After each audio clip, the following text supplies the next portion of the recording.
Greetings, fellow dissenters, dissidents, opinionated assholes, and all of you critical thinking outcasts of society. Welcome to the Steve Graves Radio Show, the show where you can find the most honest, raw, and dangerous commentary in the world. Around here, we like to think critically and use discernment while we form our opinions and make observations of the world around us. Join me as we deprogram our minds from the powerful brainwashing we have all been subjected to by the media, the education system, the government, and the corporate mega overlords who rule over us. These entities seek nothing but power and control over the masses, and there is no end to the evil they will commit in order to achieve that goal. All right, let's see. I'm having all kinds of technical issues here. So, all right, Magus in the chat. What's up, Magus? Good to see you. Long time no see.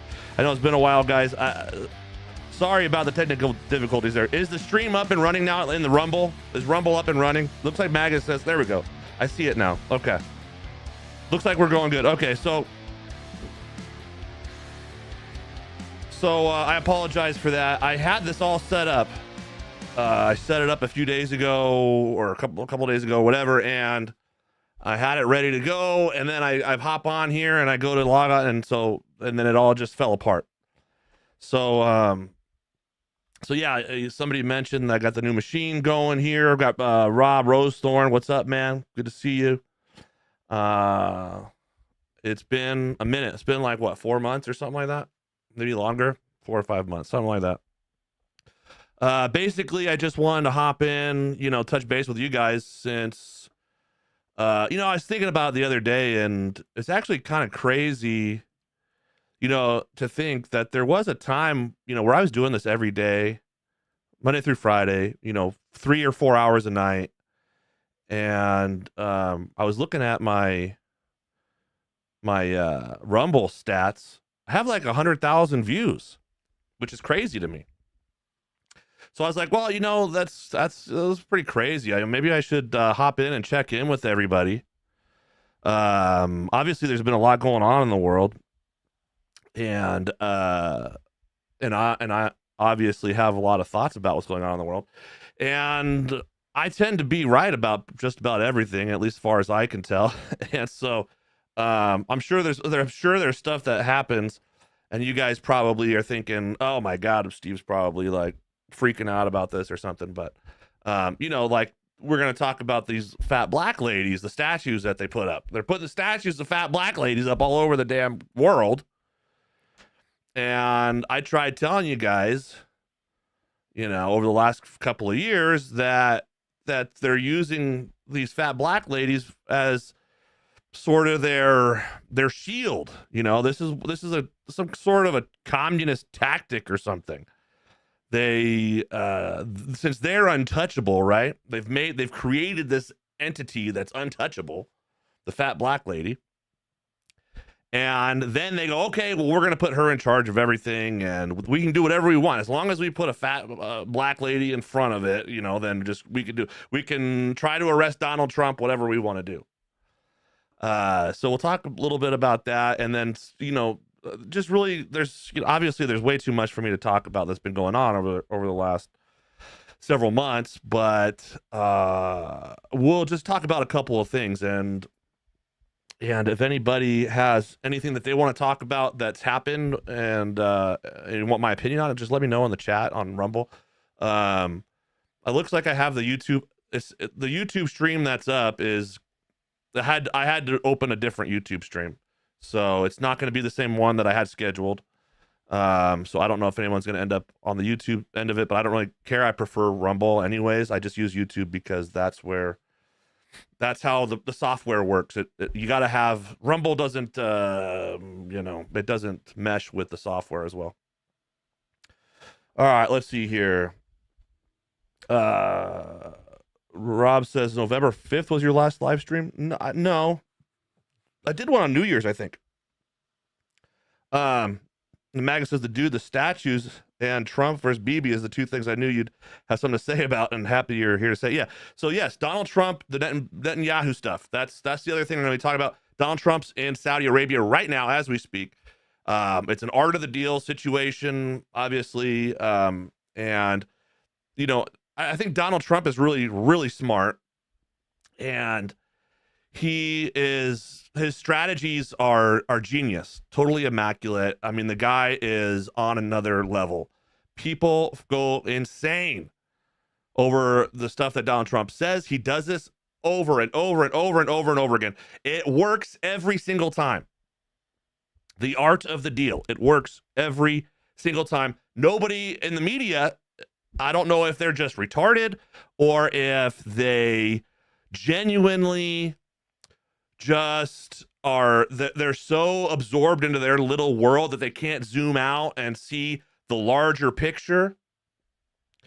If you zoom out, it's so easy to see. It's obvious what Trump is doing. He's gaining leverage. Trump is not a fan of Benjamin Netanyahu by any stretch of the imagination. Donald Trump has been calling out the Bibi Netanyahu lies. Now, he doesn't call them out by name, but in 2016, Donald Trump called out the lies about the weapons of mass destruction in Iraq before we invaded Iraq. Trump is anti-war. Trump hates war. Trump loves peace. Trump also loves America. So, yes, obviously, I've always had some reservations when it comes to Trump's love of Israel, because Israel has exploited our country to the highest levels. They do not have our interests, our best interests in mind. The only time they have American interests in mind is when it's going to help Israel. If it somehow makes Israel's and Jews' lives better, then that's when they're like, "Oh yeah, we're pro America on this." But anything else, and I've got like what's his name, freaking Levin, Mark Levin, you know, he's kvetching, Ben Shapiro, they're all kvetching over this stuff. They're going nuts. So anyways, let's get into it. Let's see here. Let me see if I can get these buttons correct. Oh, all right. First guess was correct. Okay. So here we go. If you haven't heard about it, end wokeness here. He calls it a 12-foot, quote, plus size black lady. Bronze statue put up in the middle of Times Square. Now, obviously, anybody who's been watching this show in the past, you would know, that I've been talking about the fat black ladies for a long time. And here it is. This is crazy. And I mean, this is so in your face. They want to tear down statues of these historical figures in the United States, whether it be, even if it's Confederate generals and things like that, those statues still have a place in this country. I mean, this is American history, truly important stuff. Sure, the Confederates lost, and we could make an argument on whether that's a good or a bad thing. The older I get and the more that I look at history, sometimes I start to question, maybe the Confederates were onto something. And I'm not talking about the slavery part of it, but just some of the reasons why they wanted to secede from the Union. They had some legitimate gripes and concerns, and everybody hyper focuses on the slavery because that's easy to create a divide and conquer narrative and a racial narrative between blacks and whites. And it's easy to demonize white people through that narrative, and things like that. So, but anyways, that's a whole other conversation for another time. But now we're worshiping the big plus size black lady here. So let's see. I don't know what this video says anything. I've always watched it with the sound off. We can hear what it says. And communicate those inner worlds that we have, and sometimes we misinterpret with one another, to try and create an understanding and basically encourage empathy. Okay, so I'm assuming that's like the artist who created it. I don't know, but here you go. Here we got some real life fat black ladies. They're celebrating. They're happy about this. And look, by the way, they love this stuff. They love, they're not shy about being handed any sort of power. Go to the DMV, go to the Social Security office, go to any government facility. You're gonna end up interacting with a fat black lady at some point, and they love having the power that they have. Anything in government and I saw a statistic the other day. It said 65% of black women college graduates work for the government. So really the government is basically at this point is really just a jobs program. And they're the ones, and they feel like, man, they've got power when you put them in a job in the government where they get to, and by the way, they don't get to, have to really answer to the public opinion on how they're treated.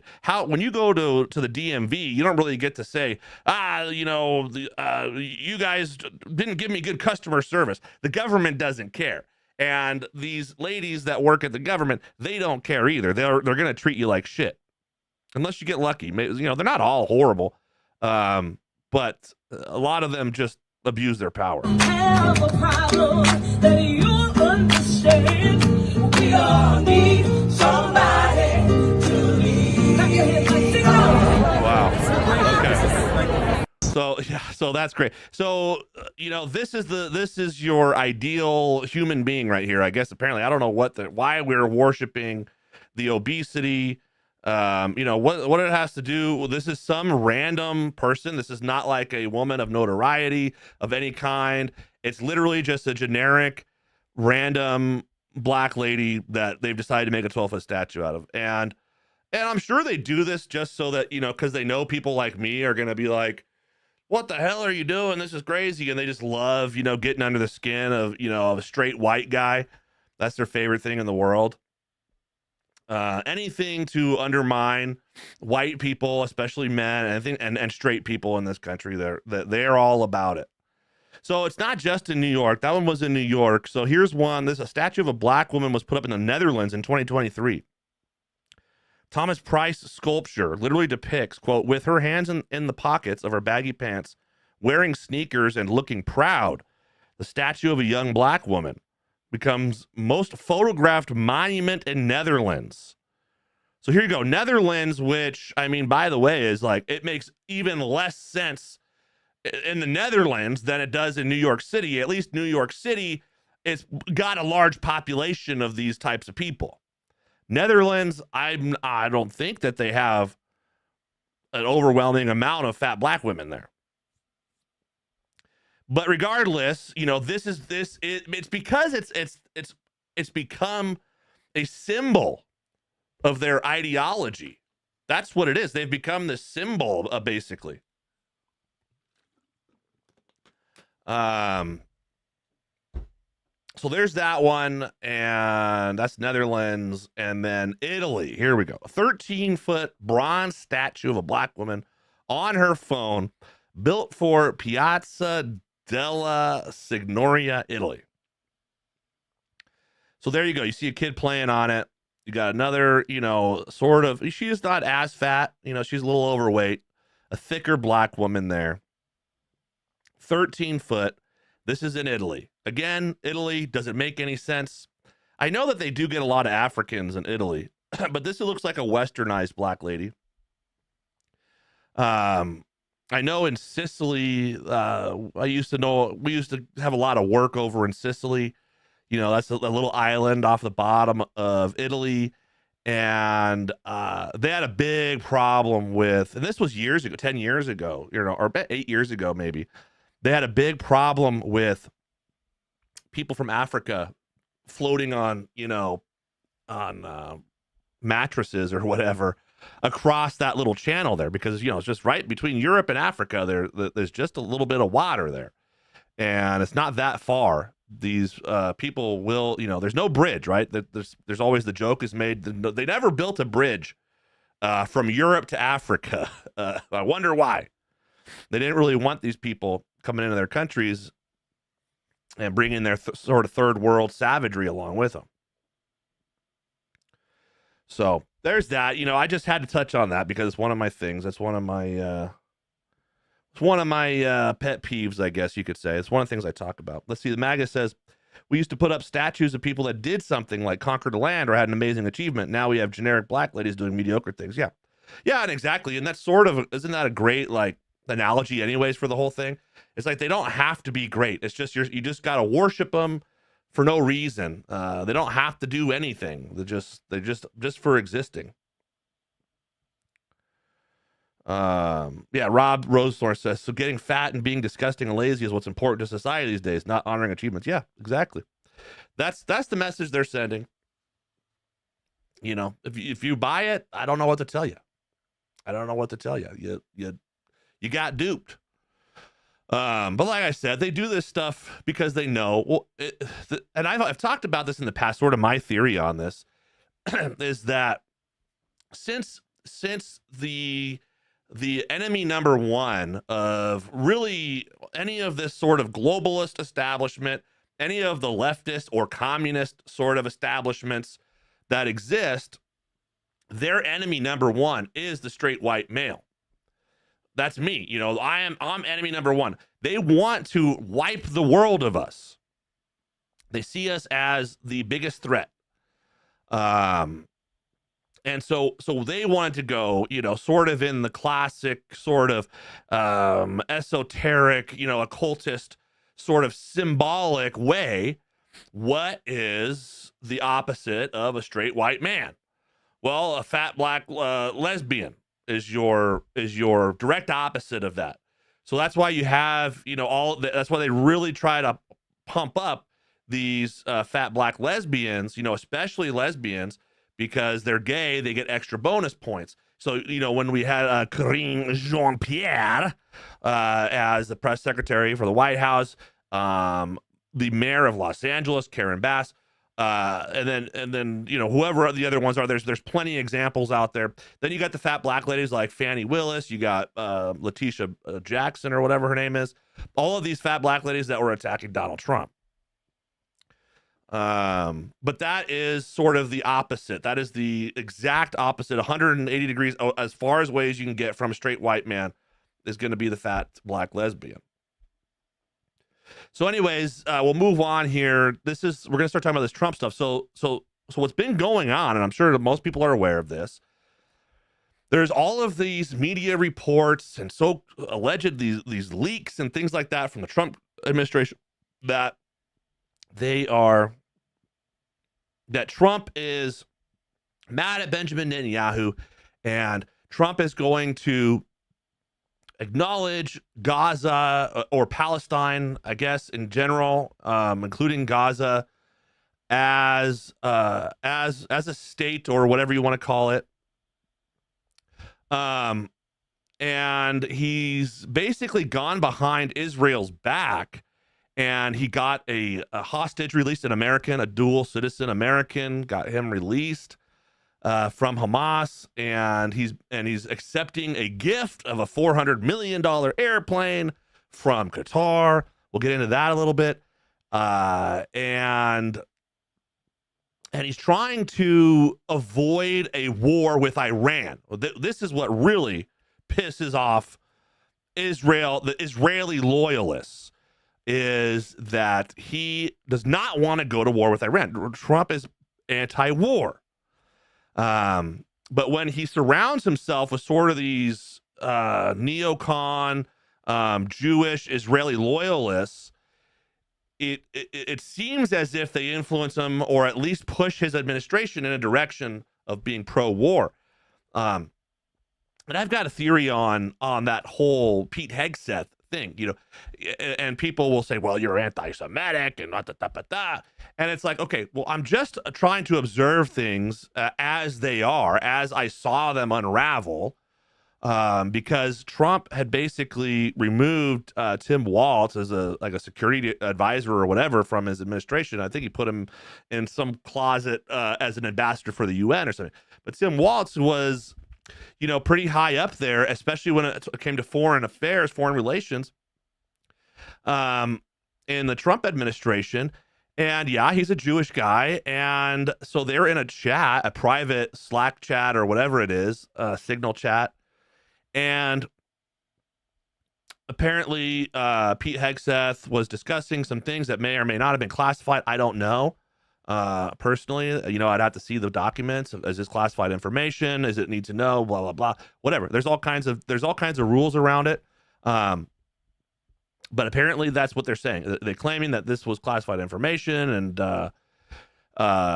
so they tried to make the story. So who invited this Goldberg, this Jewish journalist, into the group chat? Well, it was none other than Tim Walz. So you have a Jewish guy working in the Trump administration who invites another Jewish guy who's a journalist into this, secretly invites him into the group chat where there is potential that there is some classified information that maybe not be supposed to be discussed on these channels. So rather than Tim Walz go, is it Tim Walz or Mike Walz? I can't even remember right now. Am I getting the name wrong? Hold on. What was the what's the name's guy? Mike. I think it's Mike Walz. Tim Walz is the guy that was running for vice president, I think, with Kamala Harris or whatever. Yeah, Mike Walz. Sorry, something didn't feel right. I had to double check that. So Mike Walz invites the guy into the chat now. And rather than him going, hey guys, by the way, these are unclassified channels and you're discussing classified information, let's try and tighten it up here. Rather than doing that, he goes, we're going to sneak a journalist in here. Sneaks a journalist in there. The journalist sees the stuff. He writes a story about it, and the Washington Post or whatever releases the story. Then you have the media running, and we know who's running the media. I don't need to sit here and bash it over and over the head with it. But the media gets these stories, they run with it. They're trying to get Pete Hegseth fired.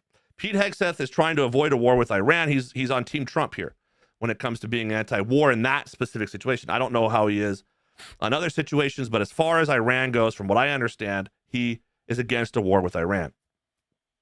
So they're going to try and get him fired. I'm assuming if they got him fired, they're probably going to, AI PAC or the Adelsons, they're going to try and recommend some major pro-Israel guy who's going to take his position. I'm sure that's what they want to try and get all these Israel loyalists into the Trump administration, especially on these foreign affairs councils and things like that. But it's to me it was beginning to look like a Jewish conspiracy, and I only say that because the guy who secretly invited a Jewish journalist was a Jew himself, and then leaked it to the Jewish media, and then they tried to get the only guy that's not a Jew. They tried to get him fired. And you're not allowed to notice that type of stuff. It goes against the cultural code. And it's not about being an anti-Semite. People will call you an anti-Semite for saying things like that because you're just repeating what reality is. But the truth is, I don't have a problem with anybody. I don't hate Jews. I don't have a problem with them unless they're doing something that's bad. But that's the same with anybody. If anybody is doing something bad, I don't care who you are. It's like if you're a Mexican and you're doing something bad, I'll be like, these Mexican guys over here, they're doing something bad. They got some kind of a Mexican conspiracy going on, which I have talked about, with the cartels. And I think the cartels, do have a lot of conspiracy going on between the U.S. government and themselves. So our own government is in cahoots with them. And I talk about that, but nobody has an issue with it, because I'm talking about Mexicans and cartels.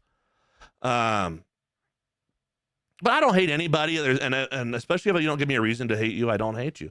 And I just think that these are things that need to be, the Overton window is definitely opened up.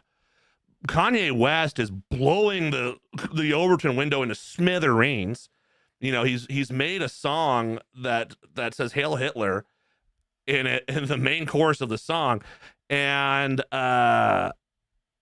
And it's basically, and what he's doing is he's really just kind of making a mockery of the compelled speech.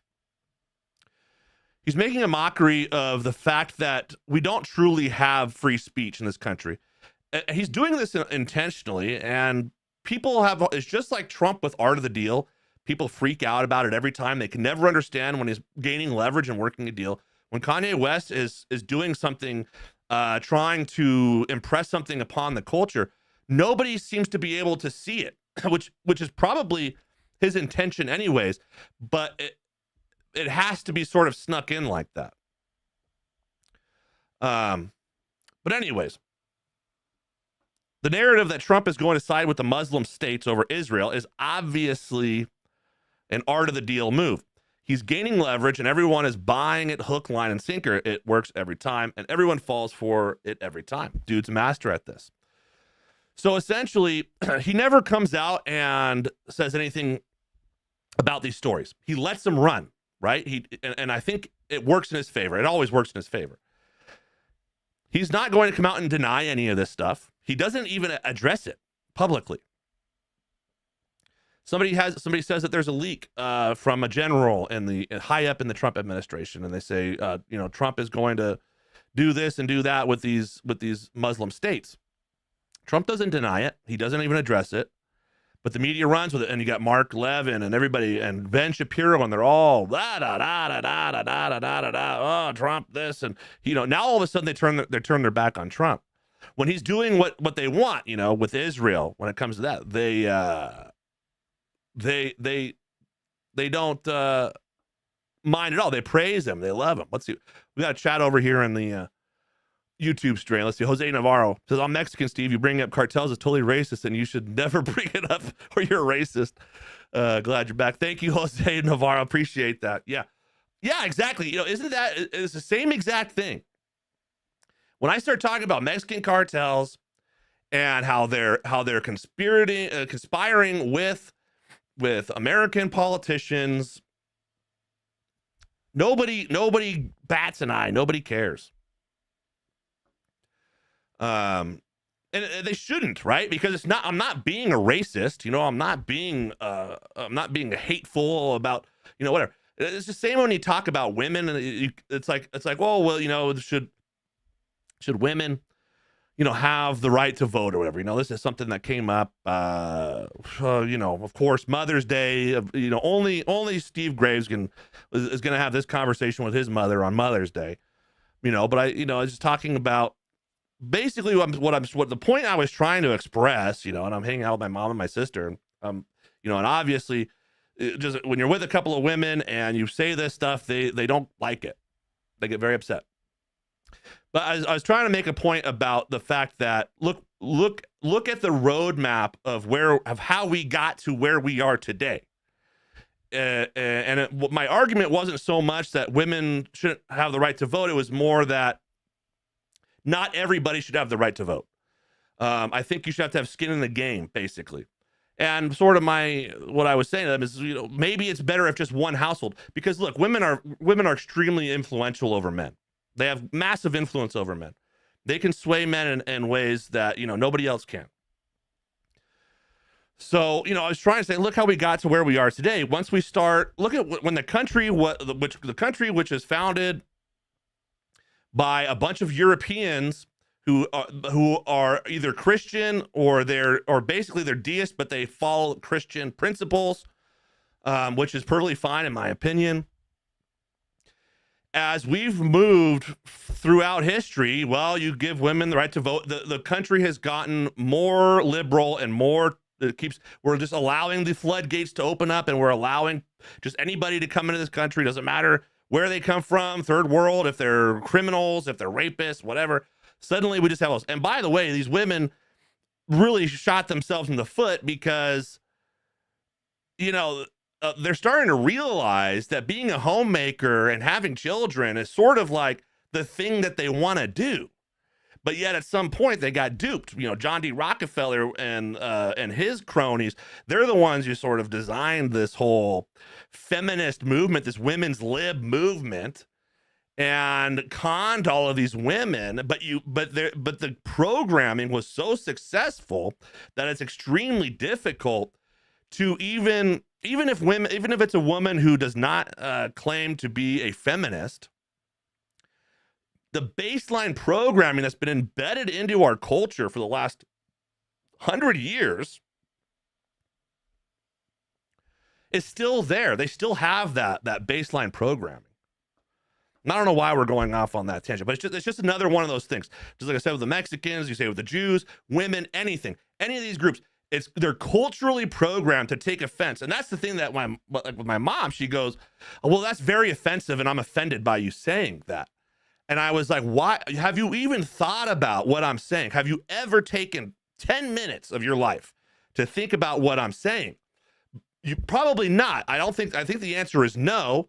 But yet your immediate response, your natural or what it would seem to be natural response, because it's been programmed into her mind, your natural response is to be offended before you've even let me finish my thought. I haven't even finished explaining to you where I'm going with this whole thing.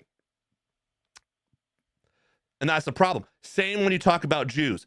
In our culture, we are culturally programmed to have an alarm bell set off in our mind that we are immediately offended. They will immediately call you an anti-Semite. Now, the thing is, before October 7th, I never was called an anti-Semite before, and I never considered myself to be an anti-Semite. The only reason why I embraced the title was because after I criticized Israel for decimating tens of thousands of women and children in Gaza, then people go, well, you can't talk about the Jews like that. And I go, well, I'm talking about Israel. Well, you're anti-Semitic. And okay, well, I guess I'm anti-Semitic, but now it's like, okay, well, now if I talk about a Jew, if I talk about, I don't know, let's say like George Soros or something. Well, you can't talk about that. Why? Oh, you're being anti-Semitic. It's like you can't apply these blanket rules over this type of stuff. Either I can talk about everything or we can't talk about anything. All right, let's move on here.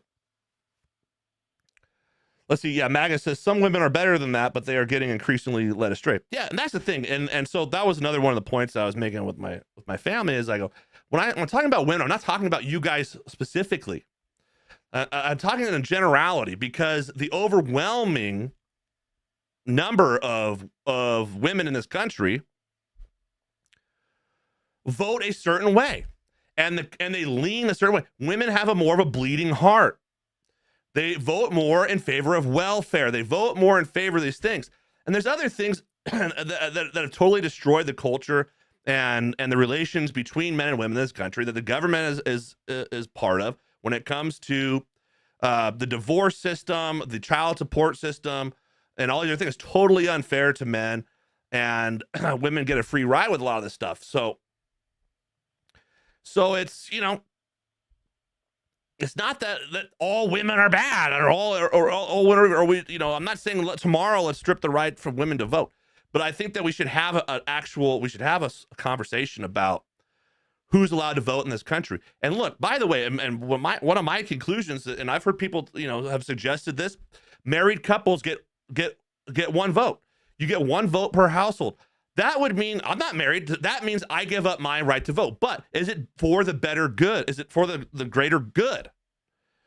Then I'm willing to do that. I will forfeit that. If the day came and they're going to amend the Constitution to say that only married couples get one vote per household, then I would say, yes, go ahead and do it. I don't get to vote anymore, but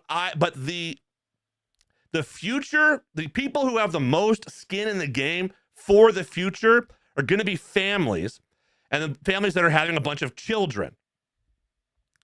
So if we're going to if anybody gets a say on what's going to happen in this country, it should be them. They should have the most say. So I'm willing to do that. But if you say it about a woman, oh, no. They don't get happy. They're very upset about that. All right, so Mark Levins, like I said, he's kvetching about all this stuff, and And he says, let's see if I can help. One, Qatar is a terrorist state that funds Hamas, the Taliban, aligned with Iran, and is pouring billions into our country, fomenting riots, etc. I've never seen any evidence of this.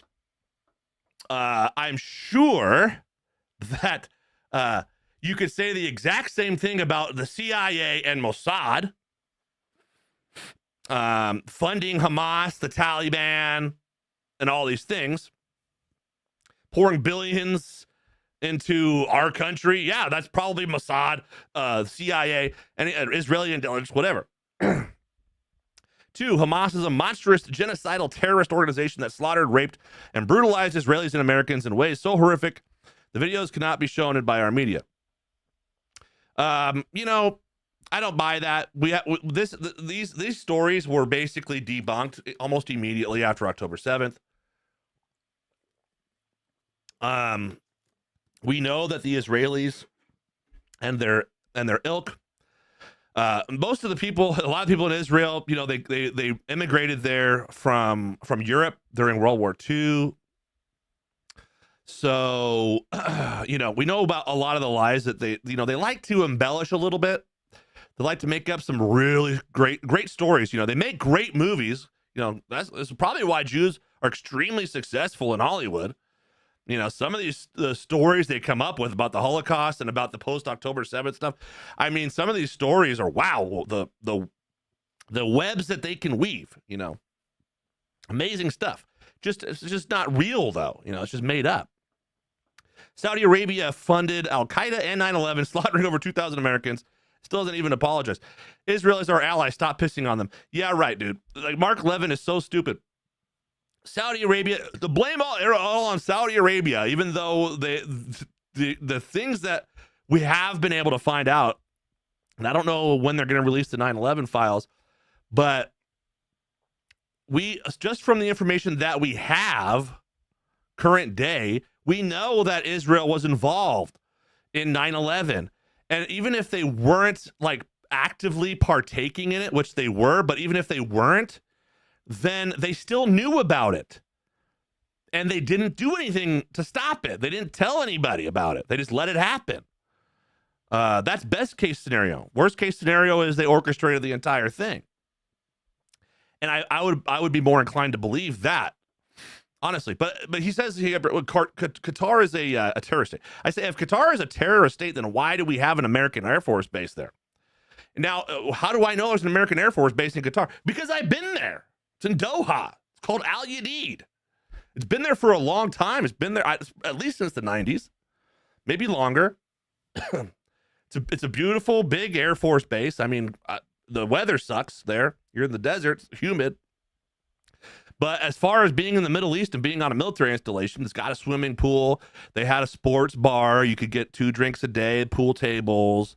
But that's where I hopped on Space A military flight to go into combat theater, into Afghanistan. And so I when I hear Qatar, that's what I think about. I think about, oh yeah, we have the Air Force base. I slept on a bench for 3 days in Al Udeid in Qatar. So if they're a terrorist state, then we got serious problems because we're leasing a military base from them. So maybe Mark Levin's not aware of that. He probably isn't. Probably most people aren't aware of that. We got military bases all over. We got military bases in the UAE. We got military bases all over the Middle East. So these countries that Israel wants us to blow up, Qatar and places like that, probably a bad idea. And honestly, Qatar is a better ally than Israel has ever been. Only thing Israel's ever done is exploit us, try to false flag us, drag us into wars, lie to us, compromise our presidents, assassinate our presidents.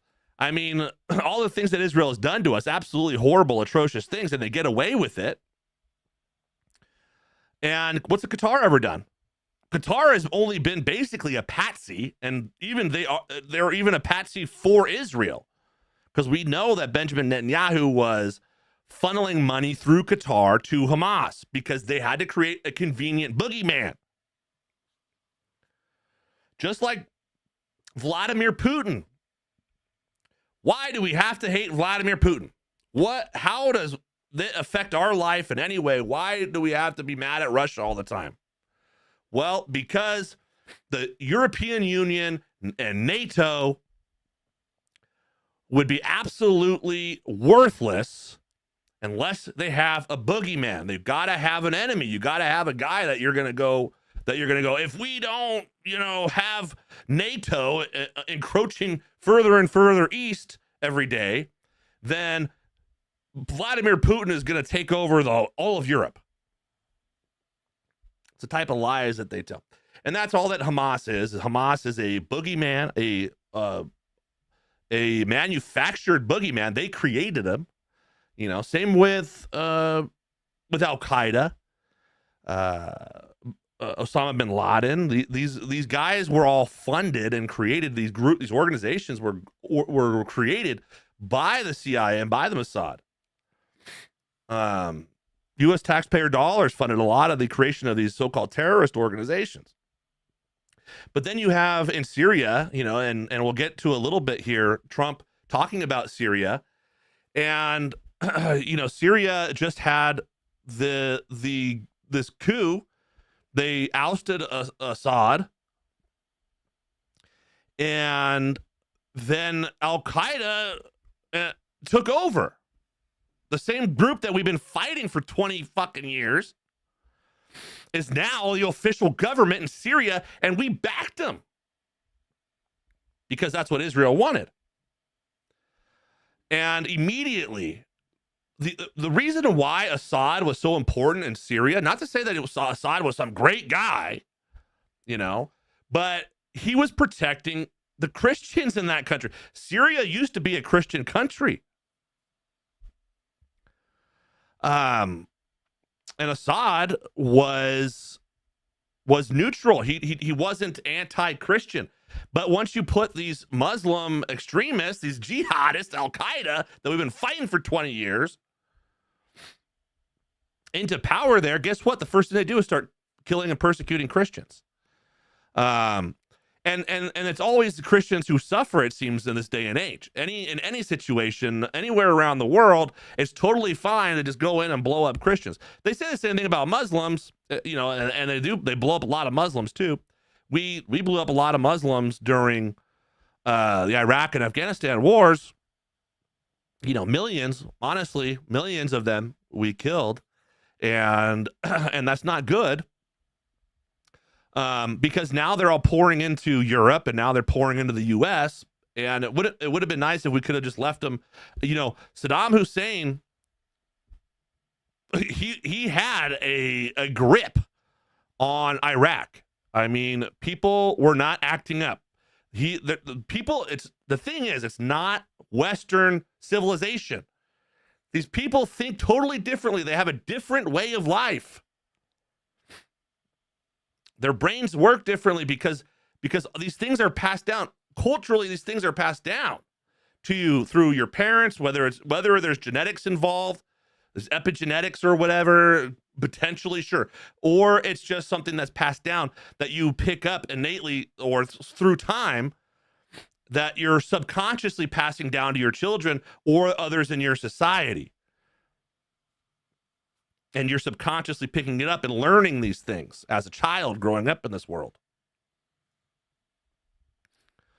They just think differently. So if that's how they need to be ruled, Saddam Hussein's over there, or Assad, or whoever it is, that's how they like to be ruled. Let them rule their country that way.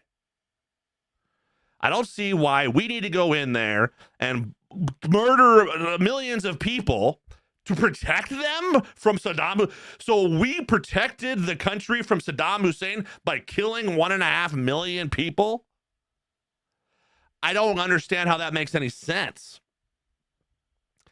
They say the reason we invaded there was weapons of mass destruction, which again, Bibi Netanyahu, total lie.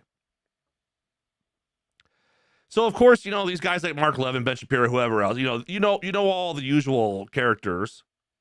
To come out and start calling them a terrorist state. And then they're mad at Saudi Arabia. He's mad at Saudi Arabia for funding Al-Qaeda, which, like I said, we created them. CIA created Al-Qaeda. And Saudi Arabia has been an ally of ours, a very strategic, crucial ally because of the oil that we get from that region.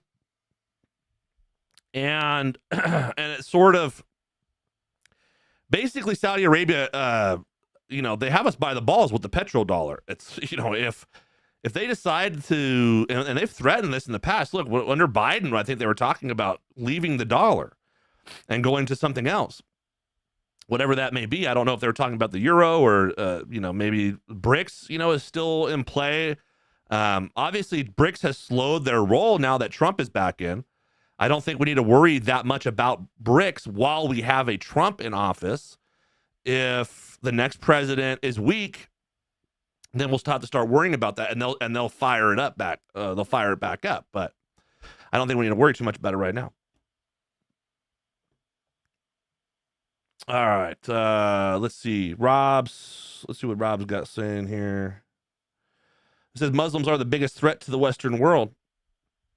Yeah, Muslims are, I don't want a bunch of Muslims coming into this country. So Somalians that they're bringing into like Minnesota and stuff like that are out of control, man. These people do not assimilate into our society.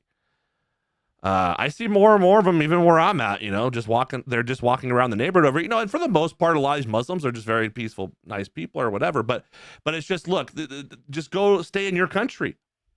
That's just the way I feel about it. You guys stay in your country. We have a country here that my ancestors, our founding fathers, they built this country. They sacrificed a lot. They fought a revolutionary war. We've gone through a lot. The people of this country have gone through a lot and sacrificed a lot over the last couple of 100 years, or 300 years, even before we were officially a country. So So I'd like my country to stay the way it is, at least however we want it to be. Us, the people who this country is bestowed upon by our ancestors.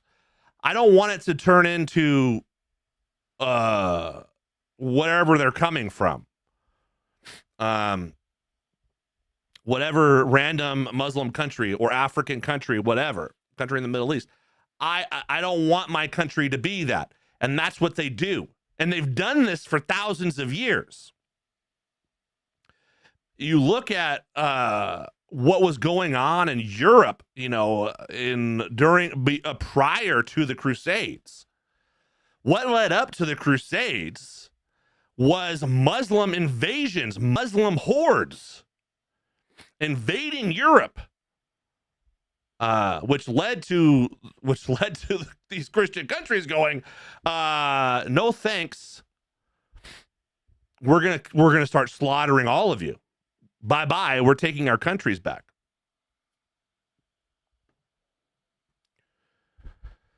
All right, let's see here. MAGA says Trump isn't starting it. He's trying to turn it into USA's favor. Yeah, Trump isn't starting any wars, as far as I can tell.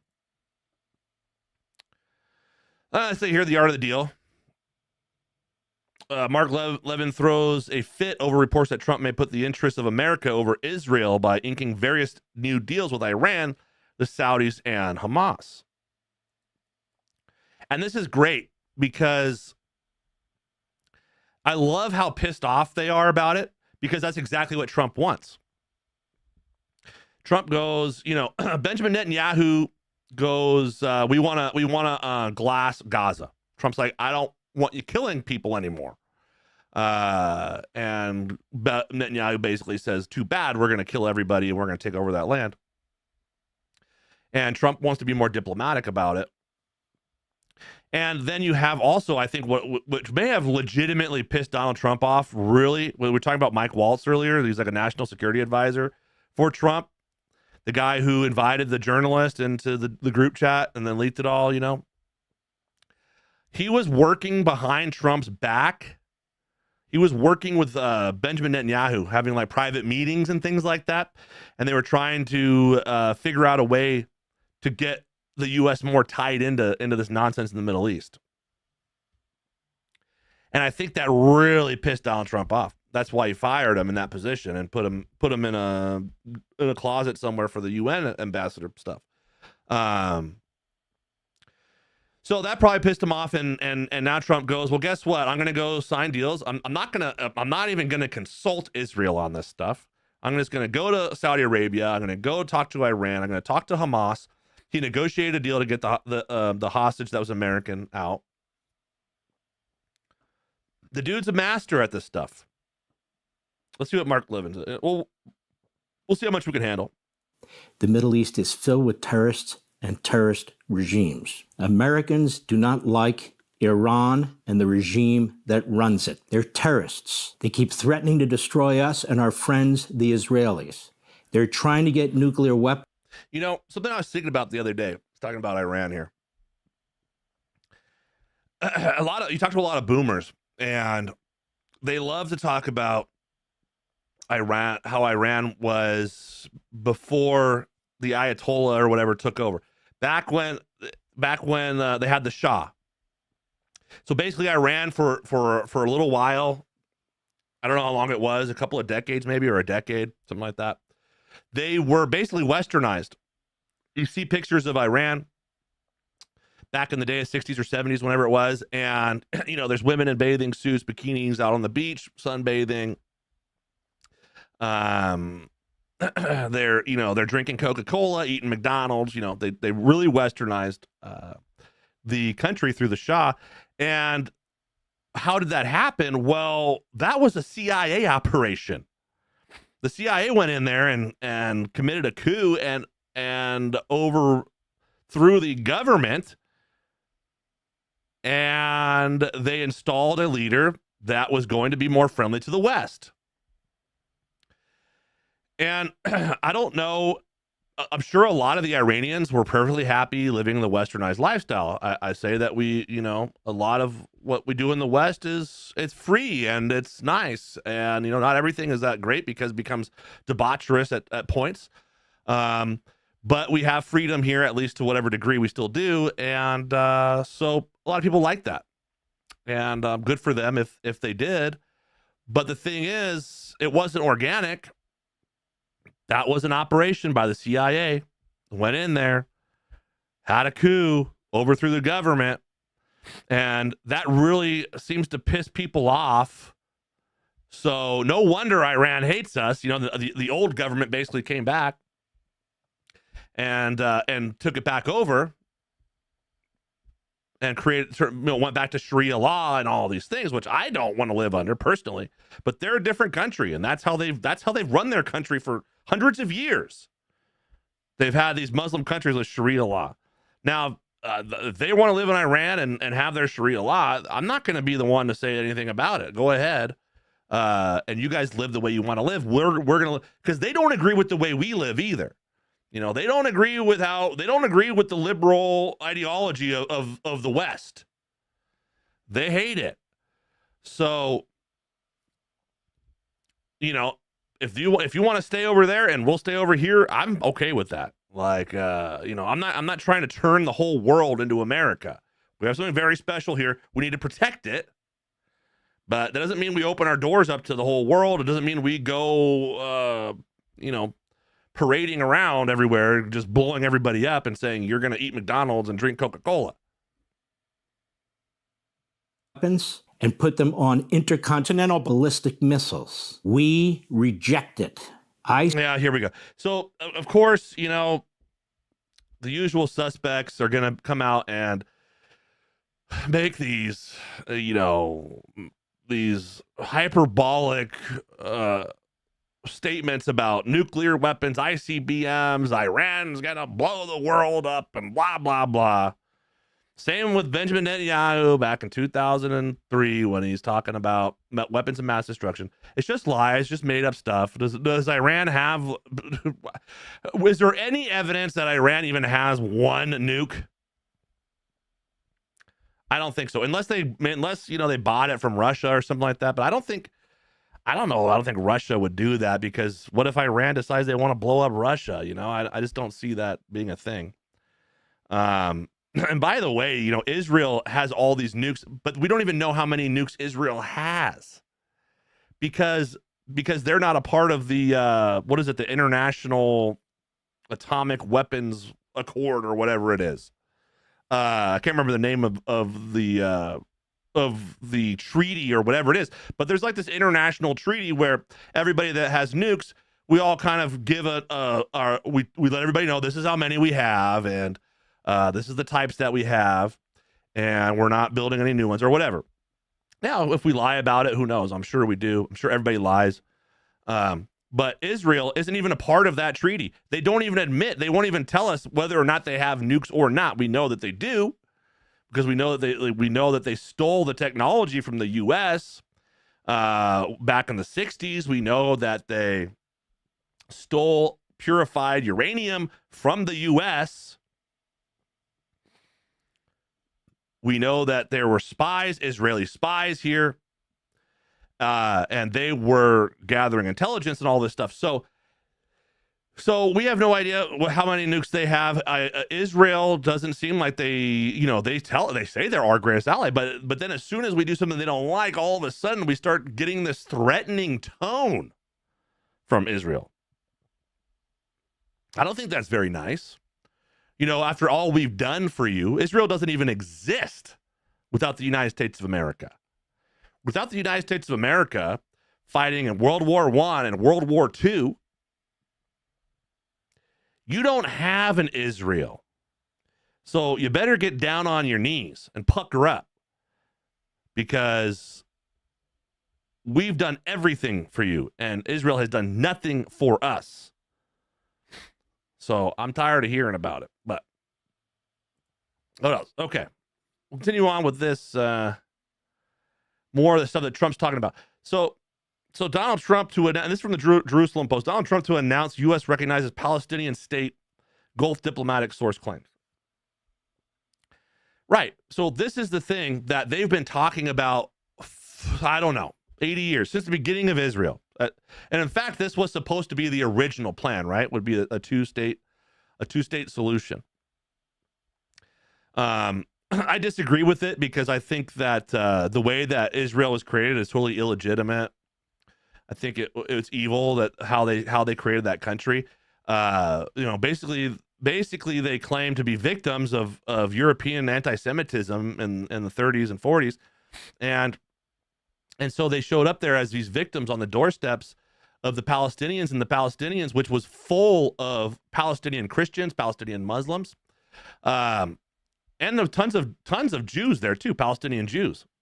Tons of them. I mean, there was a bunch of everybody there. They were all living in harmony at the time.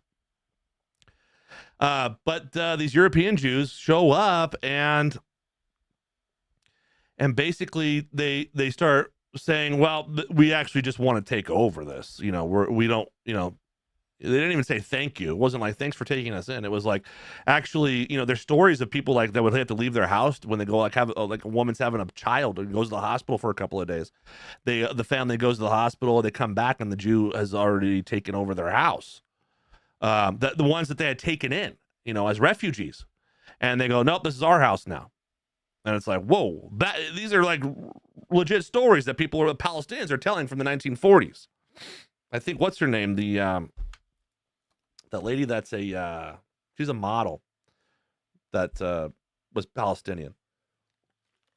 Abba Habib or Hadid or something like that. I don't remember her name, but that was like a story that her parents would tell. So yeah, I don't really agree with how Israel was created, and it wouldn't exist without the U.S. The reason why the U.S. even got involved at all, and we've gone this, we've beaten this like a dead horse, going back all the way to the Rothschilds, infiltrating our country in 1913 with the Federal Reserve. And just the timing is just so perfect. The Federal Reserve comes in here. The Rothschilds have successfully infiltrated and taken over our monetary our monetary system, our economy here in the U.S. And then conveniently, the Balfour Declaration comes out a couple years later. And even though Germany is basically essentially going to win the war in World War I, the Rothschild said, guess what? We've got a secret weapon. We own the American military basically through the Rothschilds banking empire.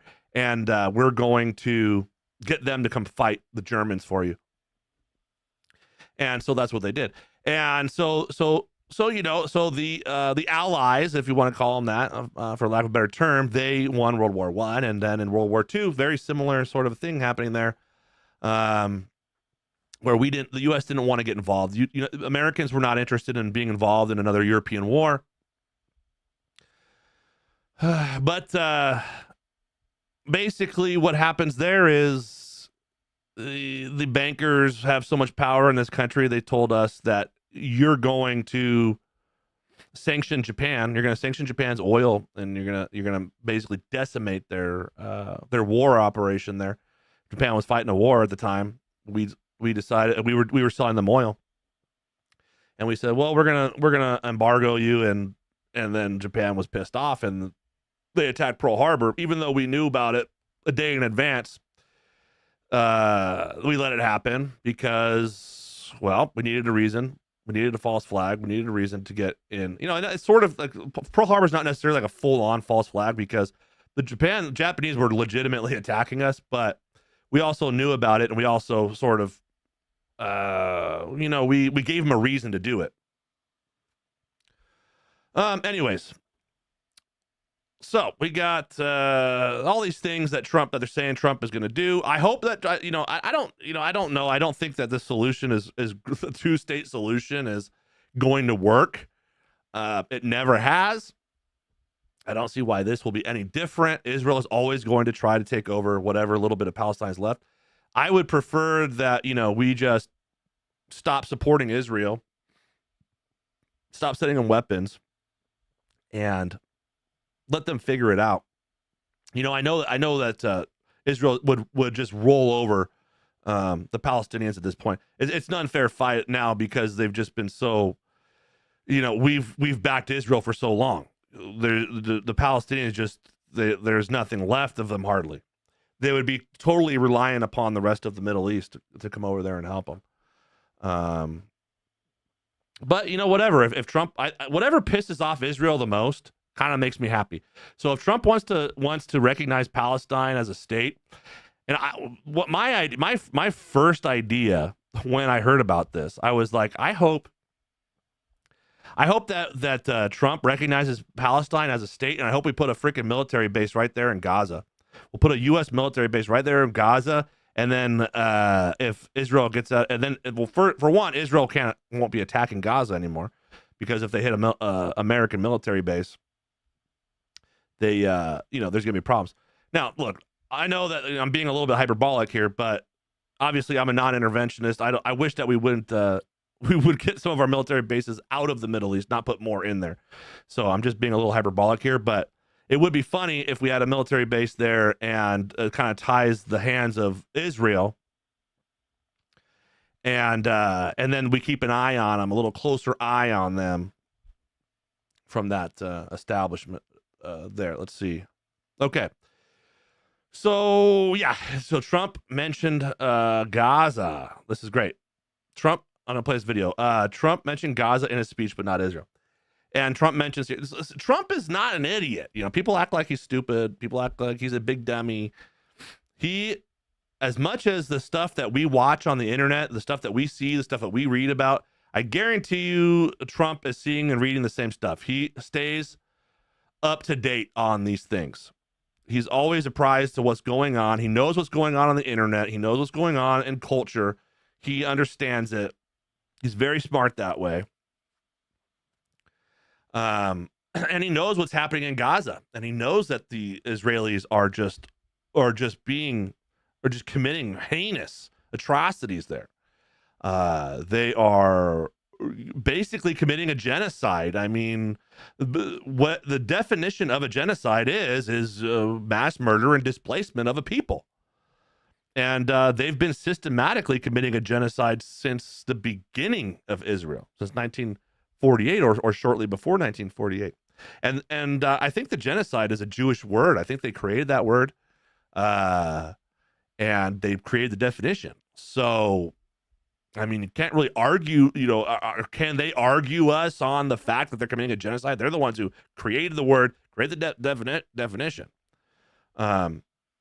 But the only genocide that ever matters is the one that they claim happened to them The well, people of Gaza. even though, you know, Bolsheviks were committing genocides, the Turks were genociding Armenians. I mean, there's been genocides in China, all over the place. But we don't ever care about that. We never care. Why don't we care about other genocides? You know, I met a lot of Armenians throughout my life. They always seem to care the fact that their people were basically almost completely exterminated by the Turks.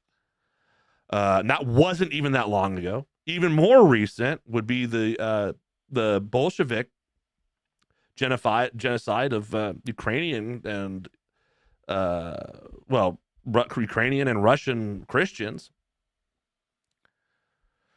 So, anyways, here's the video of Donald Trump talking about Gaza. The people of Gaza deserve a much better future, but that will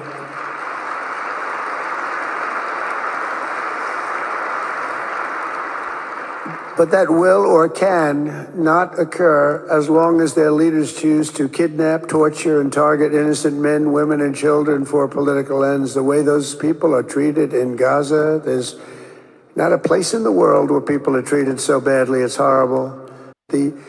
Exactly. And he's right. It's absolutely horrible. It's atrocious the way that they are being treated, and the sort of narratives that are coming out of Israel where they're saying that all of these like women and children are Hamas because they're trying to justify killing innocent people. Well, they're all Palestinians are Hamas or whatever, or all Gazans are Hamas. And that's really a sick, demonic, demented way of thinking. It's exactly the type of thinking that they claim happens against them. Because they think that, you know, if you criticize one Jew, well, that's going to spread like wildfire, and suddenly it's going to be justified to just talk about exterminating all the Jews. That's how they act, anyways. Never again means never. I saw some article of there was a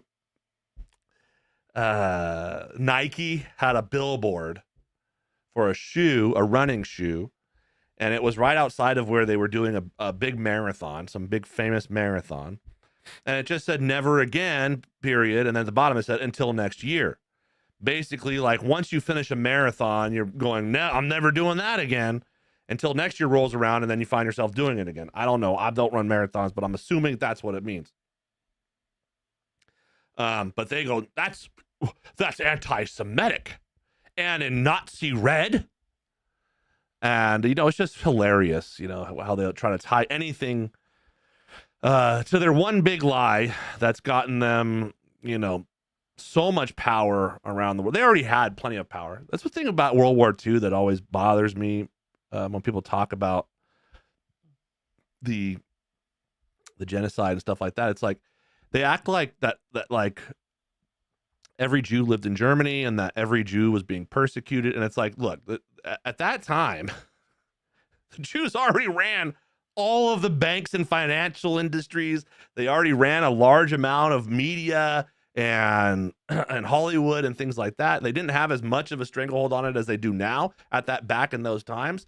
But for sure, the banking and the financial stuff, that they were already, I mean, they ran Western civilization as far as money will get you, which is pretty damn far. They were, you know, it's not, the Jewish people weren't overall, were not victims of anything. In fact, they're living high on the hog. But no, we have to go with this this programming of every Jew is a victim of the genocide and the Holocaust and this and that. All right, let's see. Here's the hostage. So, you know, this guy's he's like a dual citizen, Israeli dual citizen. To me personally, I go pick a team, dude. You want to be an Israeli? then go be an Israeli. If you want to be an American, then be an American. I really, I've put a lot of thought into this lately, and I don't think the dual citizenship should really be a thing.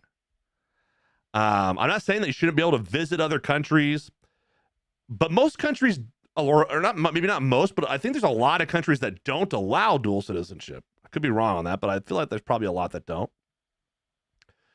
I definitely don't think that the United States of America should offer dual citizenship. I think that if you want, and I'm sure there's people that will disagree with me because they have dual citizenship and it works out good for them, so they can go own land in Europe or whatever the case may be. And great, good for you. You're going to disagree with me just because you benefit from having this thing. But overall, I think for the greater good, it would be better for there not to be dual citizenship, that if you want to become an American, you denounce your original citizenship and get rid of it. And if you ever decide to go get it back, then you will lose your American citizenship.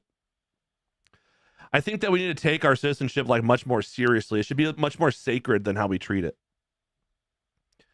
Because we throw it around willy-nilly and we give amnesty to all these people and we do all this stuff, and we take in refugees and things like that, which is, with the South Africans. Now the liberals are freaking out because we're taking in South Africans that are white. Oh no. Oh, we took in 10 million savages from the third world over the last 4 years, and 50,000 white South Africans come and suddenly, shut the borders. I think it's really great what Trump's doing for those South Africans, because they're legitimately being persecuted. They're being murdered. They're having their land. Their government is literally stealing their land from them. So these people actually have a legitimate reason for claiming asylum in our country, in the United States of America. And by the way, that's what originally our founding fathers had envisioned for this country, was for people of European descent to have a country to immigrate to. Originally, it was meant for mostly, Europeans, but obviously, I'm sure that Australians, South Africans, it's probably something that they were probably cool with as well at the time. It's just horrible what they've done to South Africa. I mean, look at, it's what people don't understand about South Africa is, it's a Dutch establishment there. The Dutch went there and created it, but there was nobody there originally. It's not like they rolled into town and kicked out a bunch of people that were there already. There was nobody there. They just found an empty piece of land that's totally up for grabs. And then they started building, and they built a country. They built a great country that was very successful and did great for a long time. But they invited an element of savagery into their country that eventually ended up killing them. And that's unfortunate. That's just how it goes, and that's what's going to happen in this country as well, if we don't stop it. And thank God Trump is in office.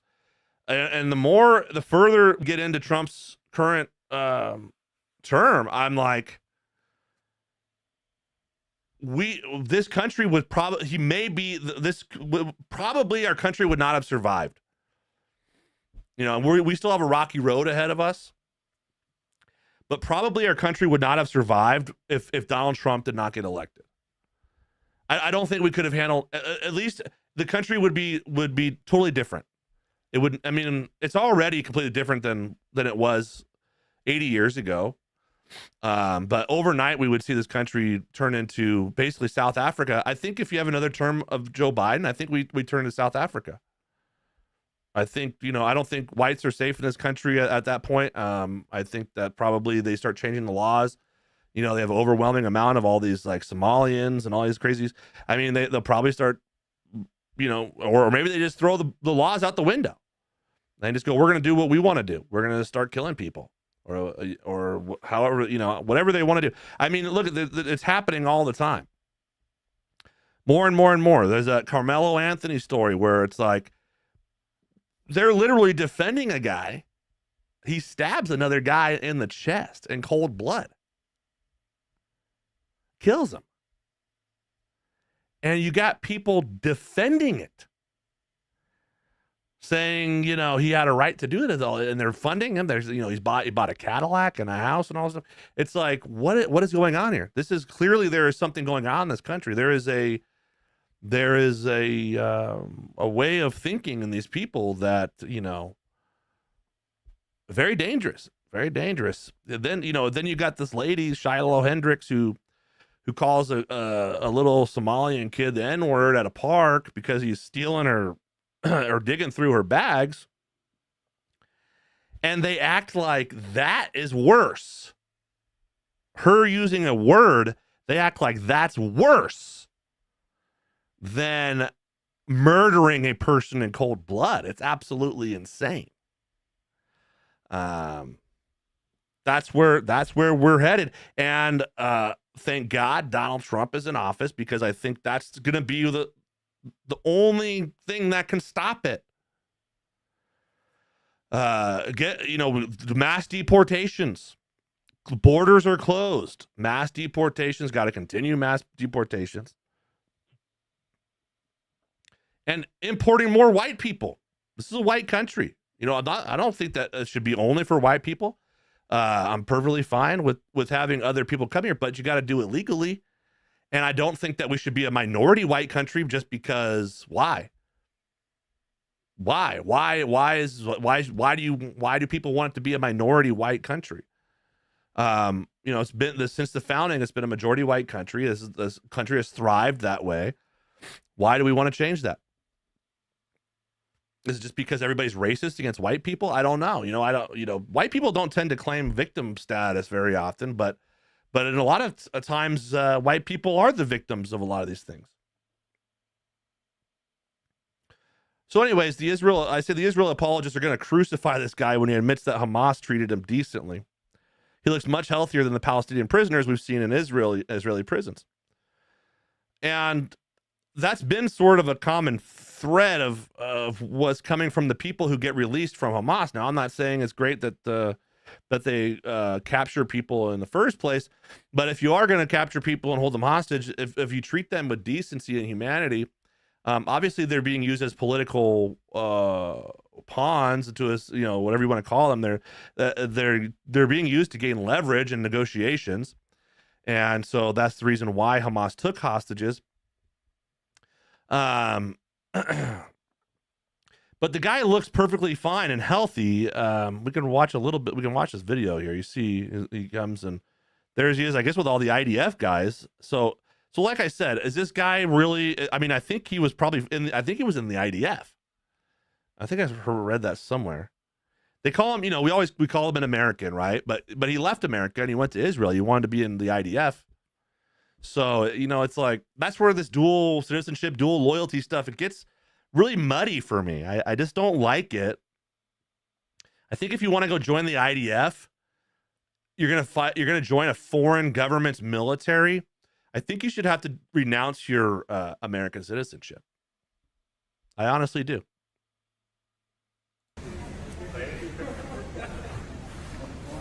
Yo, yeah! Oh.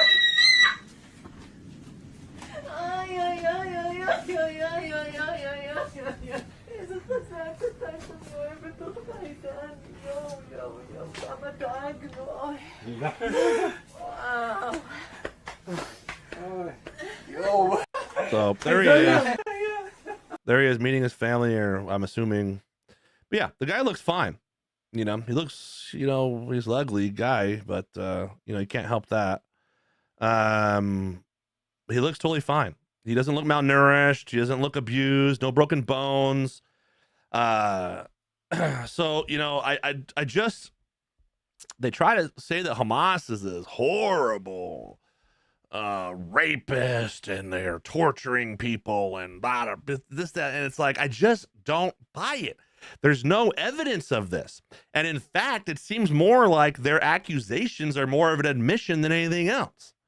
Because if you look at the Palestinians who are held in Israeli prisons, these people are coming out with broken limbs and totally psychologically just gone, and malnourished, totally skinny. And so I just don't understand how they're going to push this narrative on Hamas. Well, is Hamas a great thing to be glorified? No, I don't really have a I'm neutral on them. It's like they're just they're like a foreign government, basically. The Hamas was the elected party or whatever in Gaza, and so they're like a foreign government. Well, I don't care really, as long as they're not doing anything to me. If they're sending Palestinians into America to blow things up, then I guess I have a problem with it. But I have no evidence of that. I've not heard anything like that. And even if there was stories going around that, it would probably be Israel behind it, trying to false flag us once again. All right, what else we got here? President Trump just announced he will be lifting U.S. sanctions on Syria to give them a chance at greatness. That's a quote there, to give them a chance at greatness. The Syrian leader is set to travel to Riyadh to meet with Trump tomorrow. Globalists and neocons are going to be big mad. Now, here's the thing. Now, I don't know if globalists and neocons are actually big mad about this. Because in a way, I think this was what Israel wanted. This was the plan. This was the plan all along, to overthrow Assad, right? I think that we could have had perfectly fine relations with Assad. I think that I don't think that would have been a problem with Trump. But instead we allowed, we funded ISIS and Al Qaeda to go in there, and now these guys who just a few months ago we were calling, leaders of terrorist organizations, we are now treating them as foreign dignitaries. The leader of Al Qaeda was, I think was just in France meeting with Macron not long ago. So it's very strange. This whole thing with Syria, something's fishy about it. I know that it probably plays into whatever Israel's agenda is with the greater Israel plan. They have what they believe, or what they claim they believe is the promised land, which is basically goes down to northern Egypt, all of whatever is considered Palestine right now, obviously, Lebanon, into Syria and Jordan. I think part of Jordan as well. So I think there is something to do with that when it comes to this, whatever the game plan is with Syria. Now, the fact that Trump is basically put in a position where this is what he's left with, right? All this stuff with Syria happened under Biden. So it could be a part of this larger globalist, or whatever you want to call it, conspiracy or whatever, greater Israel plan. And now Trump's just got to sort of react with whatever he's got in front of him, because, well, he can't go put Assad back in there now, right? That was done. It was done. Is done. So he's got to make peace with whoever's there. So I think that's what Trump's plan is he's just like, well, this is what we got to work with. This is what I'm going to do. I think, probably what the original, and maybe Trump is thwarting some plans here, because I think probably the reason why, like, Israel wanted ISIS and Al Qaeda to overthrow Assad was because then they could easily shift the narrative to, guess what? Al Qaeda runs Syria. We've got to kill them now, right? And then that gives them sort of carte blanche. Just go. We're going into Syria, and we're gonna overthrow the Al Qaeda government, and then they can take over the territory, as they obviously are planning to do at some point in the future, anyways. So, all right, let's see what we got. We got, what do we got going on? What are you guys talking about in the chat? I saw you guys were chatting about something, but I didn't see what it was. Magus What are you guys saying here? Something about Trump?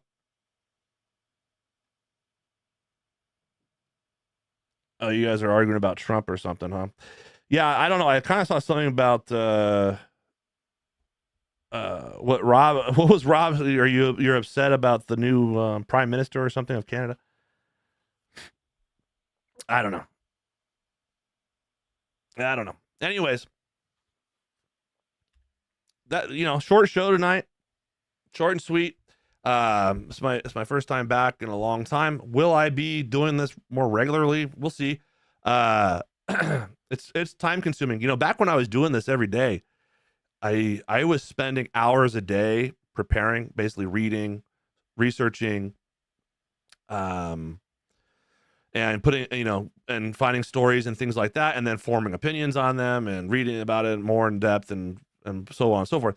So, that was very time consuming, and I was doing it every day. Then the show itself was 3 or 4 hours long a night. It seemed like most nights. I don't have the energy for that necessarily right now. I am still, so basically, I guess I didn't catch you guys up on my physical condition here. So I'm not sure how much I've said about it, but I have two discs in my neck are basically completely gone. So C5 to C7, I'm basically bone on bone, and so your nerve endings go through these vertebrae, and my nerves are being squished by the weight of the other vertebrae. So I just have tons of pain throughout my arms. Discomfort. I'm doing some physical therapy. It seems to be helping. I'm pretty tough. I have a very high tolerance for pain. The threshold for pain is extremely high, luckily, because a lot of people probably would not be able to deal with what I'm dealing with, at least not the way that I am dealing with it. I'm still getting around. I just get tired really quick, and it's psychologically depressing because there's a lot of things that I'll never be able to do that I wanted to do. There's a lot of things that I used to do that I'll never be able to do again. And that is really sad to me, but I try not to think about it too much. And, I'm going to forego the surgery for now. The surgeon told me that I need the surgery, but, for one, I don't trust doctors, and I already had a surgery 5 years ago that they're telling me now I didn't even need. And I'm only 40 years old, so I don't want to be getting spine surgeries every 5 years for the next 30 years of my life. So basically, I'm foregoing the surgery. At some point, that could change. If that changes, then I'll be down. I'll be out of commission for many months. But as of right now, I'm still getting around, just a little, just in some discomfort. But I'm getting used to it. So I'll try to hop on. I don't think it's going to be like consistent, as in like there's going to be a set time and date. I'll probably just schedule a show, and hopefully, if you guys are available, come and watch it, or watch the rerun or whatever. And I do appreciate that. It's crazy because I was thinking about the other day. There was a point in time where I was getting like 1,000 views on my videos on Rumble every day, until October 7th happened, and then I criticized Israel, and that dropped at half. So I don't expect that I'll be getting up to that number of viewers anytime soon. But it is nice to get on here and vent, because talking about this in person to people, so frustrating, and people get very upset. I don't personally get upset, like I don't take anything personally, but other people do. And so when I say things that people don't like, especially when it's in person, you could see them really get upset about it, and that bothers me because I don't want to make people feel bad. I don't want to upset people, and the thing is, they need to hear this stuff, because the reason why people get so upset is because you're challenging their programming. You're challenging their baseline cultural programming. So it's uncomfortable. And so when you tell them certain realities and certain truths, when it comes to history or modern times or just in general, they get upset about it because they have natural reactions to it. They don't like admitting that they've been lied to. They don't like to admit that they have been programmed culturally through education systems and through media and movies and Hollywood, and by their parents, you know, who also were programmed. People don't like to think about it. People don't like to admit it. So I'll try to get on here. That way I can get it out of my system. It will probably relieve the rest of the world from having to hear about it from me in person. So, all right, guys, have a great night. And I'll schedule a show soon, and see you then.